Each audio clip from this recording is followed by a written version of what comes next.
If you look at our AIMS hospital, we have patients who are on ventilator for years, months or weeks. And here itself in this cubicle, we have all these patients here for years together. And the only reason we're not able to send them back home is because they need to be sent on a ventilator. And other patients who are waiting for, we have a waiting list of more than 5 years.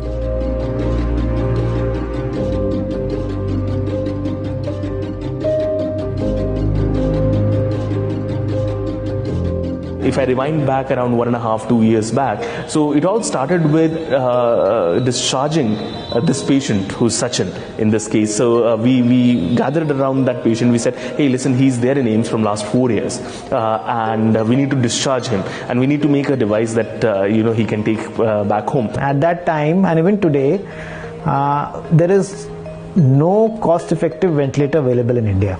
The cheapest ventilator which are there, portable ventilator, cost around 4 to 5 lakhs. And most of them are, bulky, require technical expertise and not at all user-friendly. Compared to normal ventilators, this device, if you look out here, this is extremely portable, very small, weighing less than 3 kgs. And it runs off an Android phone. So one thing we realized was that most patients and relatives, they own a smartphone. And we wanted something to make which was very user friendly. So we designed an app. Have a look at the traditional ventilator. This is how big it looks like, but at the very same point of time, this is the size and the form factor of our ventilator. So it is exactly the same as the traditional ventilator, while being a fraction of its size and the fraction of the cost as well.